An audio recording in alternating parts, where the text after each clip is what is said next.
கர்த்தருடைய பரிசுத்த நாமத்திற்கு ஸ்தோத்திரம். இன்னைக்கு நம்ம பிலிப்பியர் 4வது அதிகாரம் 7வது வசனத்தை தியானிக்க இருக்கிறோம். பிலிப்பியர் 4:7. ஜெபத்தோடு இந்த செய்திக்குள்ளே கடந்து சொல்லுவோம்.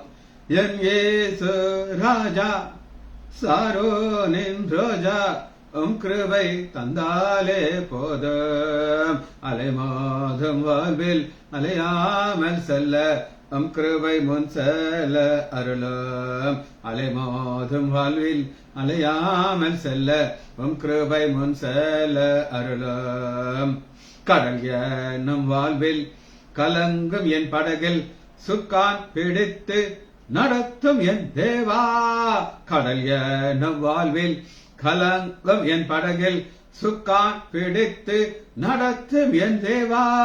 கடலினை காண்பித்த கர்த்தர் நீர் அல்லவோ, கடவாத எல்கையை என் வாழ்வில் பாரம். கடலினை காண்பித்த கர்த்தர் நீர் அல்லவோ, கடவாத எல்கையை என் வாழ்வில் தாரம். ஏசு ராஜா சாரோனின் ரோஜா கிருபை தந்தாலே போதும். பிளவோண்ட மலையே புகலிடம் நீரே, புயல் வீசும் வாழ்வில் பாதுகாத்தருளும். பிளவோண்ட மலையே புகலிடம் நீரே, புயல் வீசும் வாழ்வில் பாதுகாத்தருளும். பாரினில் காரீர்கள் கஷ்டங்கள் அணுகாமல் பரணி என் முன்னே தீபமாய் வாரம். பாரேனில் காரீர்கள் கஷ்டங்கள் அணுகாமல் பரணி என் முன்னே தீபமாய் வாரம். என் ஏசு ராஜா சாரோனின் ரோஜா கிருபை தந்தாலே போதும், அலைமோதும் வாழ்வில் அலையாமல் செல்ல கிருபை முன் செல்ல அருளும். எதிர்காற்று வீச எதிர்போரும் பேச என்னோடிருப்பவர் பெரியவர் நீரே. எதிர்காற்று வீச எதிர்போரும் பேச என்னோடிருப்பவர் பெரியவர் நீரே. இயேசுவே யாத்திரையில் கரை சேர்க்கும் தேவா, என் ஜீவ படகில் நங்கூரம் நீரே. இயேசுவே யாத்திரையில் கரை சேர்க்கும் தேவா, என் ஜீவ படகில் நங்கூரம் நீரே. இயேசுவே நாமத்தினாலே ஜெபங்கள் பிதாவே, ஆமென். கர்த்தருடைய பரிசுத்த நாமத்திற்கு ஸ்தோத்திரம். பாலசுந்தரி லீலா பிரைஸ்லா, கவிதா சிஸ்டர் பிரைஸ்லா, டேனியல் ராஜேஷ், ஆரோக்கிய ராஜ் பிரதர் பிரைஸ்லா, செல்வி டீச்சர் பிரைஸ்லா, நாகரத்னம் அம்மாள் பிரைஸ்லா. நம்ம வசனத்துக்குள்ள வருவோம். பிலிப்பியர் 4வது அதிகாரம் 7வது வசனம். அப்பொழுது அதை நீங்க நோட் பண்ணணும். நம்ம அந்த அப்பொழுது கட் பண்ணிட்டு போயிட்டு இருக்கோம். அப்பொழுதுதான் நம்ம இன்னைக்கு தியானிக்கப்படும்.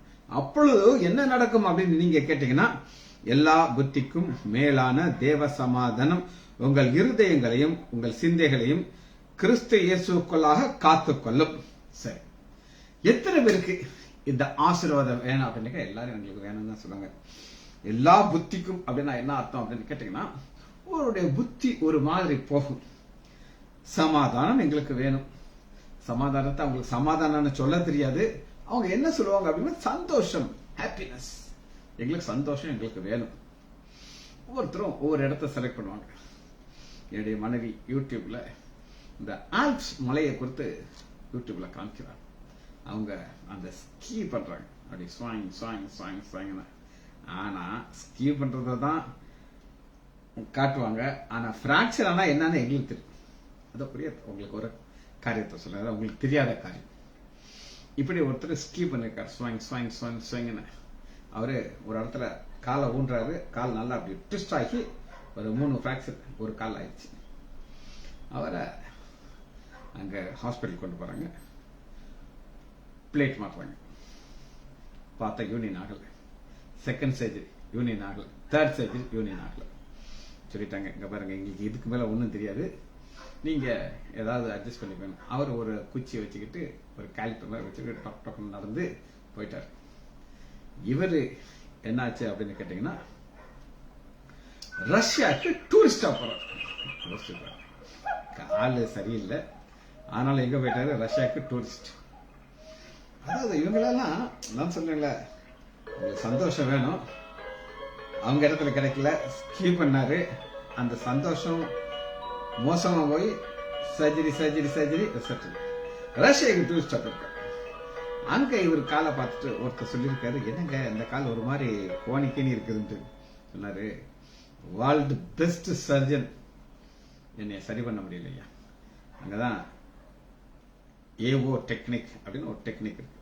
அது நாங்க எல்லாம் அந்த ஏஓ டெக்னிக் அங்க இருந்தா கத்துக்கிறது, சுவிட்சர்லாந்து. அது அவங்களாலே என்னை சரி பண்ண முடியல. அது சொன்னாரு, எங்க ஊர்ல டாக்டர் இருக்காரு, அவர் உங்களை ஓப்பனே பண்ண மாட்டாரு, ஒரு ரிங்ஸ் மாதிரி மாற்றுவாரு, சரியா ரிங்ஸா என்ன சொல்ற, சரி போவோமே, நீ சொல்ற என்ன போவோம்ட்டு அங்க போயிருக்காங்க. அப்ப அங்க எலிசோரோ ஒரு டாக்டர், எம்பிபிஎஸ் எம்எஸ் முடிச்ச டாக்டர், ஆர்த்தோபெடிஷன் கிடையாது. அவரு ஒரு டெக்னிக் சொந்தமா அவர் கண்டுபிடிச்சார். இந்த மாதிரி ஆளுக்கெல்லாம் தெரியும், நாங்க முந்தைய எங்க ஹாஸ்பிட்டல் அதெல்லாம் செய்வோம், எலிசோரோ ரிங்ஸ் போடுவோம் நாங்க. அது என்ன அப்படின்னு கேட்டீங்கன்னா, இவருக்கு ஒரு ஐடியா தோணி இருக்கு. என்ன தோணி இருக்குன்னா, பிராக்சர் ஆகுது, உள்ள பிளேட் போடுறதா கஷ்டம், வெளியில இந்த மாதிரி ஒரு ரிங்ஸ் மாட்டியாச்சுன்னா அசையாம இருக்கும், பேஷண்ட் நடக்க வைக்கலான்ட்டு. இவர் மண்டையில் எப்படி அந்த ஐடியா வந்துச்சுன்னு தெரியாது நமக்கு. அவரு என்ன செய்யறாரு, சைக்கிள் ஃபோர்க் இருக்கு பாத்தீங்களா, அந்த சைக்கிள் ஃபோர்க் எடுத்து எலும்புக்குள்ள அனுப்புறாரு, அனஸ்தீசியா கொடுத்து ஒரு ரிங்ஸை மாட்டி. அது வலி இல்லாம இருக்கிறதுக்கு அவருக்கு ஒரு ஐடியா தோணி இருக்கு. இதை நல்லா டைட் பண்ணிட்டாரு. அந்த ரிங்ஸ் உள்ள இருக்கிற கம்பியை டைட்டா, மேக்ஸிமம் டைட், இதுக்கு மேல டைட் பண்ண முடியும், அந்த அளவுக்கு டைட் பண்ணிடுறாரு. இப்ப tension bang bang bang tension. அந்த டென்ஷன்ல வச்சு ஒரு 3, இந்த பிராக்சருக்கு மேல 3 ரிங்ஸ், கீழே 3 ரிங்ஸ், அடுத்த நாள் நடக்க வைக்கிறாரு. மக்கள் ஹாப்பியா நடக்கிறாங்க. இது என்ன பெரிய பிளஸ்னா, ஆபரேஷன் சைட்டை திறக்க வேண்டியது, இன்ஃபெக்ஷன் சான்ஸே கிடையாது. பேஷண்ட் ஆஸ்பத்திரியில் இருக்க வேண்டியது, ரிங்ஸை மாட்டி அடுத்த நாள் போய் வீட்டுக்கு அனுப்பிடுறேன், வாங்குற வச்சு நடந்து போயிடுறாங்க. இது ரொம்ப அந்த ஏரியால பாப்புலர் ஆயிடுச்சு. பாப்புலர் ஆகி நிறைய பேர் அவர்கிட்ட வருவாங்க. இப்ப எலிசோரோ ரிங்ஸ் வச்சிருப்பாரு, வந்த பிராக்சர் எல்லாத்துக்கும் ரிங்ஸை மாட்டி விட்டுருவாரு, கைனாலும் சரி கால்னாலும் எங்கனாலும் மாட்டி விட்டுருவாரு. இப்ப இந்த பேஷண்ட் அங்க போயிருக்காரு, போய் ரிங்ஸ் மாட்டிக்கிட்டு அவர் இப்படி இது உங்களுக்கு 3 மாசத்துல சரியா போயிட்டு அனுப்பிட்டாரு. இவர் சுவிட்சர்லாந்து வர்றாரு, வந்து எலும்பு கூடிருச்சு. அந்த சர்ஜன்ட்ட போய் காட்டாரு, ஏன் நீங்கெல்லாம் முட்டா பசங்கள, நான் சந்தோஷம் வேணுங்கிறதுக்காண்டி ஹாஸ்பிட்டல் ஸ்கீ பண்ணு, கால் போச்சு. அடுத்து எனக்கு வீட்டுல இருக்க முடியல, ரஷ்யாவுக்கு போனேன் ஊரை சுத்தி பாக்குறது, இந்த காலோட, நீ கருத்த காலோட. அங்க போனா இப்படி மாட்டிட்டாரு பாரு, எனக்கு எலும்பு சேர்ந்துச்சு. அவங்களுக்கெல்லாம் ஷாக் ஆயிடுச்சு, இப்ப என்னடா இது, நமக்கு தெரியாத ஒரு டெக்னிக்க இல்லிசோரன் ஒரு ஆள் கண்டுபிடிச்சிருக்கானே. ஆனா பெர்மிஷன் வாங்கி அங்க சுவிட்சர்லாந்துல இருந்து ஒரு 15 டாப் ஆர்த்தோபெடிக் சர்ஜன்ஸ் இவரை பார்க்க வந்திருக்காங்க. இவரு ஆர்த்தோபெடிஷன் கிடையாது, இவர் எல்லாரையும் உட்கார வச்சு காட்டாரு, இது இப்படி இப்படி இப்படி இப்படிட்டு. அவங்க டெய்லி அங்க உட்காந்து பார்த்து அவங்களுக்கு எல்லாம் ஷாக் ஆயிடுச்சு, இப்படி ஒரு டெக்னிக் யாருக்குமே இல்ல, புத்தகத்துல நாங்க படிக்கும்போது கிடையாது. எலிசோரோ அந்த டெக்னிக் உலகம் முழுவதும் ஃபேமஸ் ஆயிடுச்சு, வேர்ல்டு ஃபேமஸ். இவர் திடீர்னு உலகம் முழுவதும் ஹீரோ ஆயிட்டார்.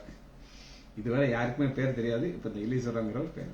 சரி, இப்ப உங்களுக்கு ஒரு போனஸ் கதை, இது கதை கிடையாது, உண்மை சம்பவம். இப்ப ஒவ்வொருத்தர் ஒரு சந்தோஷத்துக்காக ஒவ்வொருத்தருக்கு அலையிறாங்க. ஆனா நமக்கு ஆண்டவர் கொடுக்கிறது அது கிடையாது. பிலிப்பியர் 4வது அதிகாரம் 7வது வசனம், அப்பொழுது எல்லா புத்திக்கும் மேலான சமாதானம். அந்த புத்தி இங்க போனா சந்தோஷம் கிடைக்கும், இங்க போனா சமாதானம் அங்க கிடைக்காது. உங்கள் இருதயத்தையும் உங்கள் சிந்தைகளையும் கிறிஸ்து இயேசுக்குள்ளாக காத்துக்கொள்ளும். அது செய்கிற வேலை. அது காத்துக்கொள்றதுக்கு நீங்க என்ன இருக்கணும் அப்படின்னு நம்பர் 1, 4வது வசனம், கர்த்தருக்குள். நீங்க கர்த்தருக்கு உள்ள இருந்து எப்பொழுது சந்தோஷம். கர்த்தருக்கு வெளியில இருந்து சந்தோஷமா இருக்க முடியுமா? யாஸ் இருக்கும். உலக சிற்றன்பர்கள் அனித்தியமான பாவ சந்தோஷம் சந்தோஷத்தை கொடுக்கும், இல்லைன்னு நான் சொல்ல மாட்டேன். ஆனா இன்னைக்கு நம்ம ஒரு ஸ்டெப்பா பார்க்க போறோம். இது என்ன ஒரு அடிப்படையான காரியம் பாத்தீங்கன்னா, இப்ப தேவனுடைய நோக்கம் இது.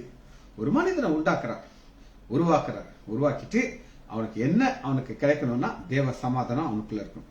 இப்ப கவலைகள் எல்லாம் நம்ம அவர் மேல வச்சாச்சு. பேதர் சொல்லிட்டார், உங்கள் கவலைகள் எல்லாம் அவர் மேல வைக்கணும். இது ஃபர்ஸ்ட் கண்டிஷன். கவலைப்படக்கூடாது. என்னைக்கு நீங்க கவலைப்பட்டு கொண்டே இருக்கீங்களோ அன்னைக்கு தேவ சமாதானம் உங்களை விட்டு ஓடி போயிடுவேன்.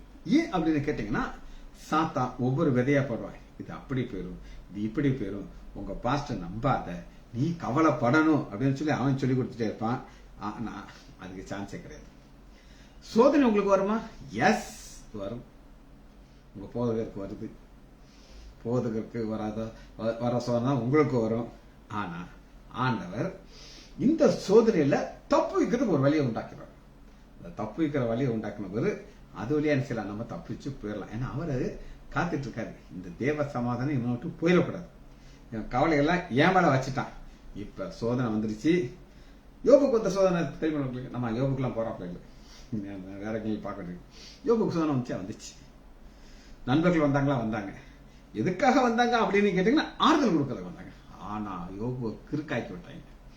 ஆனா ஆண்டவர் பாக்குறாரு, நீ பேசுறீல, நான் பெருங்காற்றுல இருந்து பேச போகிறேன் பேசிட்டு யோபுட்டே கேள்வி கேட்கிறாரு. யோபு வாயை பொத்திக்கிட்டு, ஆண்டவரே நான் பேச மாட்டேன் ஆண்டவரே, நான் தூளில் உட்காந்துருக்கேன் ஆண்டவரே அப்படின்னு தன்னை தாழ்த்தின உடனே ஆண்டவர் கிரியை செய்ய ஆரம்பிச்சார். டபுளா கொடுக்க ஆரம்பிச்சார். காரணம் என்ன அப்படின்னு கேட்டீங்கன்னா, சோதனைக்கு தப்பு வைக்கிறதுக்கு வழி அவர் உண்டு பண்ணுவார். அவரு வேலை, நம்ம வேலை. சரி, தப்பு வச்சுட்டார். 1 கொரிந்தியர் 10வது அதிகாரம் 13வது வசனத்துல இருக்குது. அடுத்து நமக்கு என்ன அடுத்த ஒரு பெரிய நம்பிக்கை இருக்கணும் அப்படின்னு கேட்டீங்கன்னா, சகலமும் நன்மைக்கு எதுவாக நடக்கும், அன்றே தேவனுடைய தீர்மானத்தின்படி அழைக்கப்பட்டவர்களாய் தேவனத்தில் அன்புகிறவர்களுக்கு சகலமும் நன்மைக்கு எதுவாக நடக்கும். ரோமர் 8:28. இந்த சகலத்துல நம்ம என்ன எதிர்பார்ப்போம் அப்படின்னு நீங்க கேட்டீங்கன்னா, நல்லது மட்டும் நடக்கணும் அப்படின்னு சொல்லி. நிறைய நேரம் நம்முடைய நினைக்காத ஒரு காரியம் வரும்போது அது நன்மைக்கு எதிராக. ஒரு சம்பவத்தை நான் சொல்லியிருக்கேன், நீங்க மறந்துருக்கலாம், நான் திரும்ப சொல்றேன். ஜான் மெக்கார்த்தர், இப்ப நான் கையில் வச்சிருக்கிற புக்ஸ், ரெஃபரல் பைபிள் எல்லாமே அதுல தான் எடுத்து எழுதுறேன். இது எனக்கு எப்படி கிடைச்சது அப்படின்னு நீங்க கேட்டீங்கன்னா, நான் சொல்றது பல ரட்சிக்கப்பட்டு ஒரு 10 வருஷம் 15 வருஷத்துக்கு முன்னாடி நடக்கிற சம்பவம். 15 வருஷம் இருக்கும், மினிமம் 15 இயர்ஸ் இருக்கும். கொடைக்கானல்ல இப்ப இருக்கிற வீடு கிடையாது, இப்ப அந்த இடம் தான். ஆனா வந்து சின்னதா இந்த ஹால் சைஸ் தான் ஒரு ரூம். அதுல ஒரு பால்கனி இருக்கும். நானும் என் மனைவி போய் ஒரு 10 நாள் இருப்போம். அவர் சமையல் பண்ணி கொடுப்பா, பாத்திரத்தை நான் கழுவேன். எனக்கு முக்கியமான வேலை காய்கறி வாங்கிட்டு வரணும், மட்டன் வாங்கிட்டு வரணும். கசிபர் அப்படின்னு ஒரு கடை இருக்கு. என்னை பார்த்துட்டேன், ஒரு வணக்கம் வைப்பார். சார் நான் திருநெல்வேலி சார், நீங்க எந்த ஊர் சார் அப்படின்னு கேட்பாரு. பார்ப்பார். நான் மட்டன் வாங்குவேன், எனக்கு ஸ்பெஷலாக எடுத்து கொடுப்பார். வாங்கிட்டு வருவேன், என் மனைவி சமைச்சு கொடுப்பார். நான் பாத்திரத்தெல்லாம் கழுவேன், டீ போடுறது என்னுடைய வேலை. இப்படி ரொம்ப ஜாலியாக இருக்கும். ஒரு தடவை நாங்கள் போகிறோம்.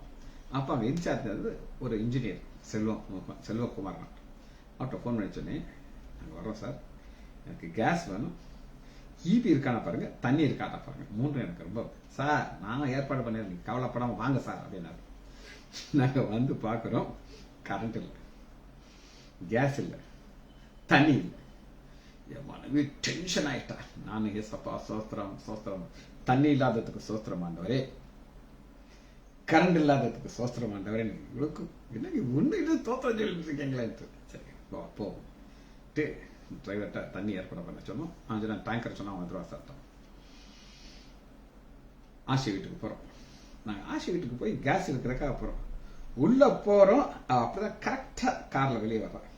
என்னைய பார்த்த உடனே, அண்ணே வாங்கண்ணே, வாண்ணே கூப்பிட்டேன். எங்க போறேன்? நான் எங்க போறேன், இங்கதான் இருக்கேன். என்னைய கூட்டிட்டு போ. ஏமா கேஸ் 4 சிலிண்டர் வச்சுக்கோ, உனக்கு 4 வேணுமா? இல்லை 1 போதும். சிலிண்டர் கேஸ்ல டேபிள்ல ஏத்திட்டு இருக்காங்க கார்ல. அப்ப அந்த டேபிள்ல grace to India 1 verse at a time அப்படின்னு ஒரு புத்தகம் மேக்சின் பார்த்தேன். அதுல சென்டர்ல என்ன இருக்குன்னா, லெண்டிங் லைப்ரரி அப்படின்னு இருக்கு. எனக்கு அதை பார்த்தோம்னா ஒரே ஆச்சரியமாச்சு. என்ன ஆச்சு, உனக்கு தெரியாதா? இது ரொம்ப நாளா இருக்குது அப்படின்னா. பூனால அந்த ஒரு ஆபீஸ் வச்சிருக்காரு. அவர் ஒரு பைபிள் டீச்சர், ஜான் மெக்கார்த்தர், ஒரு அமெரிக்கன் பைபிள் டீச்சர். அழகா டீச் பண்ணுவார். அதுல சகரியா அப்படின்னு ஒன்று இருந்துச்சு, வெளிப்படுத்துது. அது என்ன ரூல்ஸ் அண்ட் ரெகுலேஷன் அப்படின்னு கேட்டீங்கன்னா, 200 ரூபா மெம்பர்ஷிப் கட்டணும். எவ்வளவு? 200 ரூபா கிட்டியாச்சுன்னா நம்ம என்ன கேட்கறோமோ அவங்க அங்கிருந்து அனுப்பாங்க. அங்கிருந்து அனுப்புற கொரியர் ஃபீஸ் அவங்க செலவு. நம்ம கேட்டுட்டு இங்கிருந்து அனுப்பணும். நான் டபுள் மெம்பர்ஷிப் சேர்ந்தேன். ஏன்னா எப்பவுமே என் கையில இருக்கணும். அதை நான் வெளிப்படுத்துதலும் சகரியாவும் கேட்டேன். சகரியா வந்துச்சு. சகரியா நான் நோட்ஸ் எழுத ஆரம்பிச்சேன். உட்காந்து உங்களுக்கு நான் சகரியா டீச்சிங் எங்க இருந்து எடுத்தேன்னா, அந்த இல்லாத இடத்துல நான் ஆண்டவர் சோத்திரம் சொன்னதுனால ஆண்டவர் கொடுத்த பெரிய கிஃப்ட். அதுக்கப்புறம் வெளிப்படுத்துதல் எத்தனையோ காரியங்கள். இந்த ரோமர் 11வது அதிகாரம் எல்லாமே அவர் டீச் பண்ணது. அதெல்லாம் எதுக்காக சொல்றேன் அப்படின்னு கேட்டீங்கன்னா, சகலமும் நன்மைக்காக அவர் நடத்துவார். அந்த விசுவாசம் உங்களுக்கு இருக்கணும். எனக்கு அந்த பார்க்கும்போது எத்தனையோ சமாதானம் எனக்கு இருந்துச்சு. அந்த உண்மையிலேயே தேவ சமாதானம் என் இருதயத்தையும் என் உள்ளத்தையும் ஆட்கொண்டது எப்ப அப்படின்னு கேட்டீங்கன்னா, அந்த கேசட்ஸை கேட்டு கேட்டு கேட்டு எழுதிக்கிட்டே இருப்பேன். எனக்கு அதை தவிர பெரிய சந்தோஷம் கிடையாது. சரி, அது முடிஞ்சிருச்சு. இதெல்லாமே நான் எதுக்காக சொல்றேன் அப்படின்னு கேட்டீங்கன்னா, அப்பொழுது எப்பொழுதுன்னா இதெல்லாம் நடந்து முடியும். 1 2 3 நம்பர் சொல்லல, நீங்களே போட்டுக்கோங்க. சரி, அடுத்து நமக்கு அந்த அப்பொழுது எப்ப கிடைக்கும் அப்படின்னு கேட்டீங்கன்னா, 1 பேதுரு 1வது அதிகாரம் 5வது வசனம். 1 பேதுரு 1வது அதிகாரம் 5வது வசனம், கடைசி காலத்திலே வெளிப்பட ஆயத்தமா இருக்கிற ரட்சிப்புக்கு ஏற்பாக. இது என்ன அப்படின்னு கேட்டீங்கன்னா, ரட்சிப்பு 3 நிலைமை சேர்ந்தது. ரட்சிக்கப்பட்டோம் பாஸ்ட் டென்ஸ், ரட்சிக்கப்பட்டு கொண்டோ இருக்கிறோம் பிரசன்ட் கண்டினியூஸ் டென்ஸ், முடிவு பரியந்தம் நிலைத்திருக்கணும் ரட்சிக்கப்படும். பாதிலே அத்துட்டு ஓடுறவங்களுக்கு எல்லாம் கிடையாது. இந்த ரட்சிப்புக்கு எதுவாக விசுவாசத்தை கொண்டு, இந்த விசுவாசம் சகலம் நன்மைக்கு எதுவாகுமா? எஸ், எனக்கு விசுவாசம் இருக்கு. பிரச்சனை இருக்கா? இருக்கும். ஆனா அதுல இருந்து ஆண்டவர் நன்மையை கொடுப்பாரு. எனக்கு விசுவாசம் இருக்கு. தேவனுடைய பலத்தால் காக்கப்பட்டிருக்கிற உங்களுக்கு, உலக மக்கள் அது கிடையாது, நமக்கு அது கிடைக்கும். உலக மக்கள் என்ன செய்வாங்கன்னா, ஒரு தோல்வி வந்துருச்சுன்னா அதோட அவங்க வாழ்க்கை முடிஞ்சிருச்சுவாங்க. ஆனா நமக்கு அங்கதான் ஆரம்பிக்குது. உங்களுக்கு அந்த சுதந்திரம் பரலோகத்திலே வாய்க்கப்பட்டிருக்கிறது. நம்ம ஒரு ஓட்டத்தை ஓடிக்கிட்டே இருக்கோம். தேவ சமாதானத்தில் வாழ்கிறோம். இன்னைக்கு ஆண்டவர் நமக்காக வச்சிருக்கிற அத்தனையும் பரலோகத்தில் இருக்குது. இதிலே நீங்கள் மிகவும் சந்தோஷப்படு என்றாலும் ஒரு கொக்கியப்பட்ட துன்பப்பட வேண்டியது அவசியமானால் இன்னும் கொஞ்ச காலம் பலவித துக்கப்படுவீர்கள். இந்த துக்கம் வரும், பிரச்சனைகள் வரும், நீங்க எதிர்பாராத பிரச்சனை வரும். நல்லா தான் நான் இருக்கோம் அப்படின்னு நினைப்போம், டக்குனு ஒரு இழப்பு உடஞ்சு போயிடும். சரி, அடுத்து பாருங்க, அழிந்து போகிற பொன் அக்னியினாலே சோதிக்கப்படும், அதை பார்க்கலாம் அதிக வெளியேறப்பட்டிருக்கதா உங்கள் விசுவாசம் சோதிக்கப்படும். இந்த தேவ சமாதானத்தை ஆண்டவர் கொடுத்துக்கிட்டே இருக்காரு. ஒரு பக்கம், இன்னொரு பக்கம் பிரச்சனை வந்துகிட்டே இருக்கு. அந்த பிரச்சனை வரும் பொழுது இந்த தேவ சமாதானத்தோட நீங்க விசுவாசத்துல காத்துக்கொண்டே ஓடுறீங்களா தான் ஆண்டவர் பார்க்கிறார். சோதிக்கப்பட்டு இயேசு கிறிஸ்து வெளிப்படும் பொழுது உங்களுக்கு, யாருக்கு? தேவ சமாதானமோட இருக்கிற மக்கள் நீங்க. ஆனா அது தேவ சமாதானத்தோடு இருக்கிறீங்க, ஆனா அது காக்கப்படும். சரி, மகிழ்ச்சி கனமும் மகிமையும் உண்டாவதாக. இது ஆண்டவர் கொடுக்கிற அடுத்த சுப்பீரியரான ஆசீர்வாதம், செகண்ட் கமிங். சரி, இப்ப நம்ம ஜெபம் துதியெல்லாம் எங்க போகுது அப்படின்னு நீங்க கேட்டீங்கன்னா, வெளிப்படுத்துதல் 8வது அதிகாரம் 3வது நேர பரலோகத்துக்கு போகுது. வெளிப்படுத்துதல் 8:4 அப்படியே பரிசுத்தவான்களுடைய ஜெபத்தோடு செலுத்தப்படும் தூப வர்க்கத்தை. சரி, 3வது வசனத்திலே கடைசி, வேறொரு தூதன் தூபம் காட்டும் பொற்கலசத்தை பிடித்தது, பலிபீடத்துக்கு படியிலே நின்றான். சிங்காசனத்துக்கு முன்பாக இருந்த பொறுப்பிடத்தின் மேல் சகல பரிசுத்தவானுடைய ஜெபங்களோடு செலுத்தப்படும் மிகுந்த தூபம். அப்ப நம்ம ஜெபிக்கிற எல்லாம் எங்க போது? பிதாவாகிய தேவனுக்கு முன்பாக வருது. அந்த புகை முன்னாடி வருது. தேவன் அதை நுகர்ந்து பார்க்கிறார். யார் யாருக்கு என்ன தேவைங்கிற அவர் பிக்ஸ் பண்ணிடுறாரு. உடனே கொடுக்க மாட்டார், டைம் வச்சிருக்கிறார். இது கொடுத்தா இவன் என்ன செய்யலாம் அப்படின்னா காசுல பார்ப்பார். சரி, அடுத்து இதெல்லாம் ஒரு பேக்கேஜா ஒருத்தருக்குள்ள இருக்குது. அவரை தெரிஞ்சுக்கிட்டா தான் அத்தனையும் கிடைக்கும். பேக்கேஜ்னா என்ன தெரியும் உங்களுக்கு? இந்த நீங்க ஹோட்டலுக்கு வந்து தங்கினீங்கன்னா உங்களுக்கு பிரேக்ஃபாஸ்ட் ஃப்ரீ, பொஃபே வச்சிருப்பான். ஒரு ரூம் நிறைய சாப்பாடு இருக்கும். அவனுக்கு தெரியும் உங்களால எல்லாம் சாப்பிட முடியாது. ஆனாலும் இவங்க என்ன செய்வாங்கன்னா, எல்லாத்தையும் கொஞ்சம் கொஞ்சம் எடுத்து 2 டேஸ்ட் பண்ணி மீதியை கொடுத்துட்டு வைக்க போட்டாங்க. அதுக்கு அவனு பிரச்சனை இல்லை. பேக்கேஜை நான் காட்ட போறேன் உங்களுக்கு. 2 பேதுரு 1வது அதிகாரம் 20வது வசனம். 2 பேதுரு 1:20, எங்களால் தேவனுக்கு மகிமை உண்டாகும். என்ன அர்த்தங்க? எனக்கு தேவ சமாதானம் இருக்குதியா, எல்லாம் எனக்கு நன்மையா தான் முடியும். என்ன பிரச்சனை இருந்தாலும் நான் கண்டுக்கிட மாட்டேன், இப்படித்தான் நான் இருப்பேன். இது தேவ சமாதானமா இருக்கிறதுக்கு தேவனுடைய வாக்கு தத்தங்கள் எல்லாம், இதுதான் வாக்கு தத்தம். இது எல்லாம் எங்க இருக்குது அப்படின்னு கேட்டீங்கன்னா, இயேசு கிறிஸ்துக்குள் ஆம் என்றும் அவருக்குள் ஆம் என்றும் இருக்குது. ஆம் என்ன? ஆம். ஆம் என்ன? ஆமேன். ஒரு சில பாஸ்டர்கள், சீனியர் பாஸ்டர்ஸ், அவங்க சொல்லுவாங்க, நான் விரும்பி கேட்கிற ஒரு பாஸ்டர் ஆபிரகாம் தாமஸ், அவர் செய்தியை வச்சுதான் நான் உங்களுக்கு பில்ட் பண்ணி கொடுத்தேன். எல்லாமே நீங்க அவர் செய்தியை நீங்க யூடியூப்ல பார்க்கலாம். அவர் செய்தி சொல்லும் போது ஆமேன் சொல்லுங்க சொல்ல மாட்டாங்க. ஆண்டவர் உங்களுக்கு யார் யாருக்கெல்லாம் இந்த ஆசீர்வாதத்தை பெற்றுக்கொள்ளணும்னு நினைக்கிறீங்களோ அவங்க ஆமேன் சொல்லுங்க. ஒரு சிலர் ஆமேன் அப்படின்னு சொல்லுவாங்க. அது அவர் ரொம்ப பர்டிகுலர். எனக்கு அந்த கிருபை ஆண்டவர் கொடுக்கல. ஆனா அவர் ஆமேன் சொல்லணும் ஆமேன் சொல்லணும் சொல்லிக்கிட்டே இருப்பாரு. காரணம் இதுதான் அந்த வசனம். இயேசு கிறிஸ்துக்குள் ஆம் என்றும் அவருக்குள் ஆமேன் என்றும் இருக்குது. அதை நீங்க சொல்லணும். சொன்னா உங்களுக்கு ஆசீர்வாதம், இல்லைன்னா ஒன்றும் பிரச்சனை இல்லை. 2 கொரிந்தியர் 4வது அதிகாரம் 15வது வசனத்துல, 2 கொரிந்தியர் 4:15 அடுத்து இந்த தேவ சமாதானம் உங்களுக்கு எனக்கு எப்படி கிடைக்கும்? 2 பேரை சொன்னேன், உங்களுக்கு எனக்கு. இது எப்படி கிடைக்கும்? வாசிப்போமா? தேவனுக்கு மகிமை விளங்குவதற்கு. தேவனுக்கு மகிமை, எந்த ஒரு காரியம் செய்தாலும் அவருக்கு மகிமை போடுங்க. ஒரு செய்தி கேட்கிறேன். என்னுடைய சொந்தக்கார பையன், என்ன ரொம்ப நேசிக்கிற தம்பி, அவர் சொல்றார், உங்க செய்தியை கேட்டு அதுல இருந்து நான் செய்தி எழுதினேன் மாமா அப்படின்னு சொன்னார். எனக்கு சந்தோஷமா இருந்துச்சு. ஏன் சந்தோஷமா இருந்துச்சு அப்படின்னு கேட்டீங்கன்னா, தம்பி ஒரு சர்ச்சில் போய் செய்தி கொடுக்கணும். அப்ப அந்த செய்தி எதுக்குள்ள இருக்கு? இதுக்குள்ள இருக்கு. எனக்கு செய்தி கொடுக்கறதுக்கு ஆபிரகாம் தாமஸுங்கிற ஒருத்தர் வச்சிருக்காரு. நான் அவருக்காக நன்றி சொல்லிட்டு இருப்பேன். ஆண்டவரே ஒரு ஆச்சரியம், ஆண்டவரே ஆண்டவரே ஆச்சரியம். அப்படி ஆயிரக்கணக்கான பேர் யாருக்காக சோத்திரம் பண்ணிட்டு இருக்காங்க? ஆபிரகாம் தாமஸ்காக. அதனால என்ன நடக்குது அப்படின்னு நீங்க கேட்டீங்கன்னா, தேவனுக்கு மகிமை விளங்கும்படியாக கிருபையானது அநேகருடைய சோத்திரத்தினாலே பெருகும். அநேகருடைய சோத்திரம். நீங்க எவ்வளவு அளவு ஆண்டவருக்கு சோத்திரம் பண்றீங்களோ அந்த அளவுக்கு உங்களுக்கு அந்த ஆசீர்வாதமான ஒரு வார்த்தையை ஆண்டவர் கொடுப்பார். சரி, இது ஆண்டவர் கொடுக்கிற ஒரு பேசிக் கிருபை.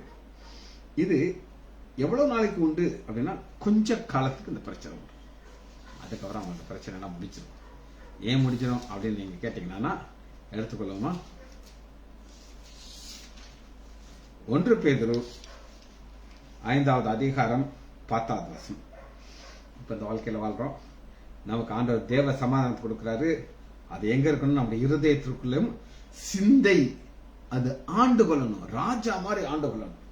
ஆண்டு கொண்டு இருக்கிறது போராட்டம் இருக்கும், சோதனை இருக்கும், எல்லாம் இருக்கும். எவ்வளவு நாளைக்கு?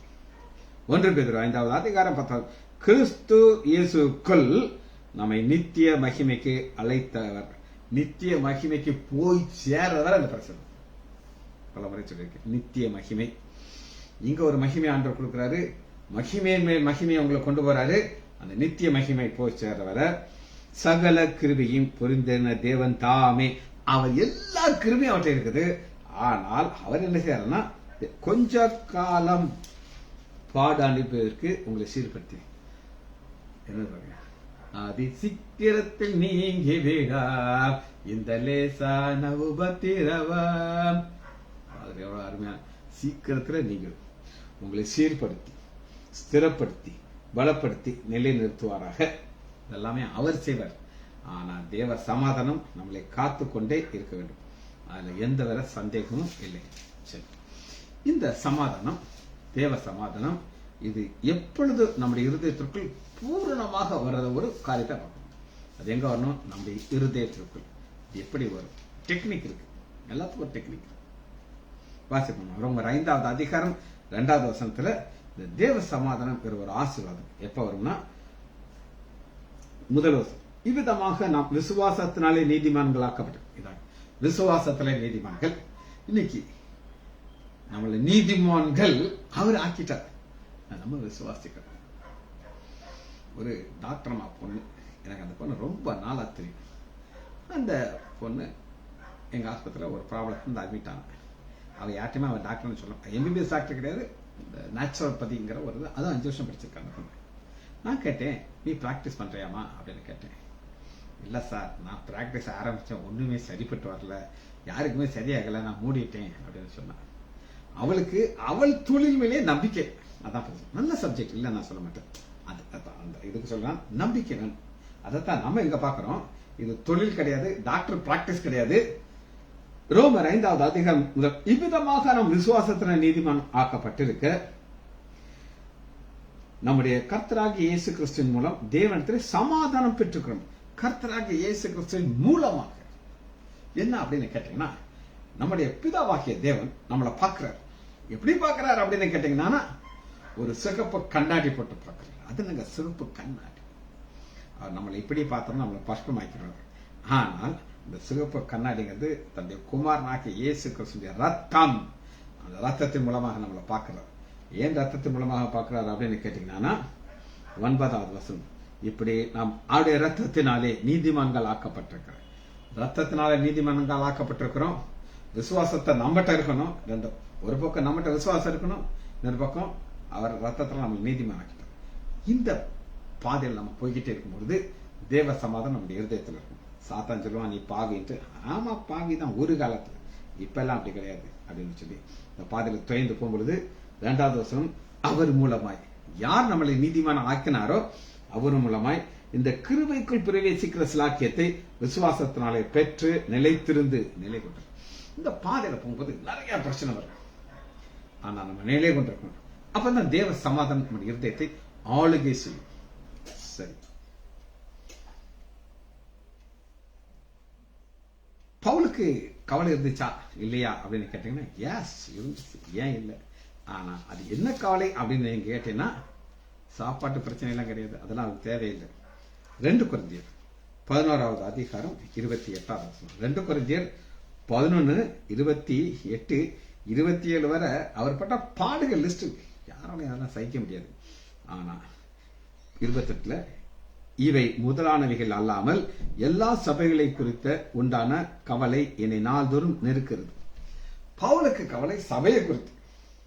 இந்த சபையில மட்டும் இந்த வசனத்தை சமாதானம் எனக்கு வேண்டிய எக்காரணத்துக்கு அந்த சமாதானம் இழந்து விட மாட்டேன் அப்படின்னா அந்த பிரச்சனை வராது. அதனால பவுலுக்கு கவலை இருந்துச்சு. அது தேவனுடைய காரியத்தை குறித்து. சரி, இப்ப யாருக்கு சமாதானம் கிடையாதுங்கிற வசனத்தை காட்டப்படும். ரொம்ப கேர்ஃபுல்லா இருக்கணும். இந்த வசனம் கொஞ்சம் பயங்கரமான வசனம். ஆனா பைபிள்ல தான் நான் காட்டுறேன். ஏசாயா 48வது அதிகாரம் 22வது வசனத்துல, துன்மார்க்கனுக்கு சமாதானம் இல்லை என்று கர்த்தர் சொல்லுகிறார். உங்களுக்கு எப்பவுமே நான் ஒரு எச்சரிக்கை சொல்லுங்க, நீங்க யார்ட்டையாவது போய் எனக்கு சமாதானம் இல்லைன்னு சொல்லிடாது. சொன்னா நீங்க யாரு? துன்மார்க்கன். நான் சொல்ல, என் வேதம் சொல்லுங்க, துன்மார்க்கனுக்கு சமாதானம் இல்லை.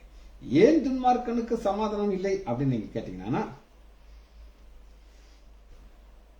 ஏசாயா 57:21, 57:21 அதே வசனம். துன்மார்க்கனுக்கு சமாதானம் இல்லை என்று கர்த்தர் சொல்லுகிறார். அந்த முதல் வசனம் அழகா இருக்கு. துன்மார்க்கர் அவனை பத்தி சொல்ற சமாதானம் ஆண்டோடைய பிள்ளைகளுக்கு இருக்கு, நீதிமான்களுக்கு இருக்கு. துன்மார்க்கரோ கொந்தளிக்கும் கடலை போல் இருக்கிறார்கள். அது அமர்ந்திருக்க கூடாமல் அதன் ஜலங்கள் சேற்றையும் அழுக்கையும் கரையோருக்கு.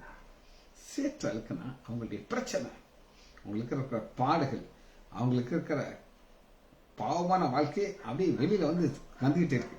அதை பார்த்தா அவங்களுக்கு என்ன கிடையாது? சமாதானம் கிடையாது. ஆனா ஆண்டோடைய எதிர்பார்ப்பு என்ன அப்படின்னு கேட்டீங்கன்னா, நமக்கு ஒரு முக்கியமான ஒரு வசனத்தை காட்ட போயிரு. இது ஏசாயா 26வது அதிகாரம் 3வது வசனம். இது அடிப்படை. தேவ சமாதானம் உங்களுக்கு தேவைன்னா இது ரொம்ப அவசியம். ஏசாயா 26வது அதிகாரம் 3வது வசனம், உம்மை உறுதியாக பற்றிக்கொள்ள மனதுள்ளவன், உண்மையே நம்பி இருக்கிறபடினா. உறுதியாய் பற்றிக்கொள்றதுல என்ன அப்படின்னு கேட்டீங்கன்னா, ஒரு பிரச்சனை வரும், உடனே ஆண்டவர் சுற்றி பிசாட்ட நிறைய பேரை நான் பார்த்தேன். 1 கிடையாது, 2 கிடையாது, எத்தனை பேரை பார்த்துருக்கேன்.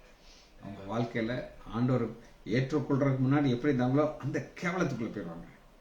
ஆனால் ஓமை உறுதியாய் பற்றிக்கொள்ள மனது, இந்த மனதுக்குள்ளதான் தேவ சமாதானம் இருக்குது. அங்க பிசாசு கிட்ட உள்ள வந்துடக்கூடாது. உதாரணம் யார் சொல்றாப்ல, நீர் அவனை பூர்ண சம்பந்தத்துக்கு, நம்ம வேலை பிடிச்சுக்கிறது, அவர் வேலை காத்துக்கிறது. இதுதான், இதுல சந்தேகமே இருக்கு. ஒரே ஒரு வசனத்தை வாசி முடிக்க போறோம். இது ஆசீர்வாதம். அன்னைக்கு ஒரு ஆசாரியன் ஆசீர்வதிக்கணும்னா எப்படி ஆசீர்வதிக்கணும்னு சொல்லி ஆண்டவர் அவனுக்கு ஒரு மெத்தட் கொடுத்திருக்கிறார். எடுத்துக்கொள்ளணுமா? என்னாகமம் 6வது அதிகாரம் 26. என்னாகமம் 6:26. கர்த்தர் தம்முடைய முகத்தை உண்மையில் பிரசன்னமாக்கி உனக்கு சமாதான கட்டளையிடுவாராக. இந்த சமாதானம் கட்டளையாக வருது. இப்ப ஆண்டவர் மேல் நமக்கு அன்பு இருக்கு, இருக்கா இல்லையா? அன்பு இருக்கு. அதனால என்ன செய்யறோம்? அவருக்கு பிரியமாக வாழ்றோம், ஆண்டவரை நோக்கி பார்க்கிறோம், வசனத்தை வாசிக்கிறோம், தியானிக்கிறோம், நமக்கு ஒரு சந்தோஷம் கிடைக்குது. இது அங்கிருந்து வருது. இவ்விதமாக அவர்கள் மேல் என் நாமத்தை இஸ்ரவேல் புத்திரர் கூற, அப்பொழுது நான் அவர்களை ஆசீர்வதிப்பேன். சமாதானத்தை கட்டளையிடுறாரு, ஆசீர்வாதத்தை கொடுக்கிறாரு. ஒரு வசனத்தை வாசிச்சுட்டு இந்த செய்தி நான் முடிக்க போகிறேன். இந்த வசனத்தை திரும்ப வாசிக்க போகிறோம். பிலிப்பியர் 4வது அதிகாரம் 7வது வசனம். அப்பொழுது, எப்பொழுது, இவ்வளவு கண்டிஷன் நான் சொல்லிட்டேன். எல்லா புத்திக்கும் மேலான தேவ சமாதானம் உங்கள் இருதயத்தையும் உங்கள் சிந்தையும் கிறிஸ்து இயேசுக்குள் காத்துக்கொள்ளும். காத்துக்கொள்றது இங்கிலீஷ் வார்த்தை என்னன்னா வில் கார்ட். கார்டன் ஒரு சோல்ஜர் இருக்கும். ஒரு அரண்மனைக்கு முன்னாடி சோல்ஜர்ஸ் நிறைய பேர் இருப்பாங்க. பேங்க் முன்னாடி கன் வச்சுட்டு இருப்பாங்க. ஆனா பெட்டி கடை முன்னாடி இருக்காது. Will card. வேல்யூ எங்க நிறைய இருக்கோ அங்க கார்ட் இருப்பார். கடவுள் கிடையாது, ஜிஓடி கிடையாது. Will card, WIL card, GUARD. இதுக்கு கிரேக்க வார்த்தை சொல்லிட்டு இந்த செய்தியை முடிக்க போயிடும். PHROUREO மேல ஒர்க் அவுட். திரும்ப சொன்னேன்.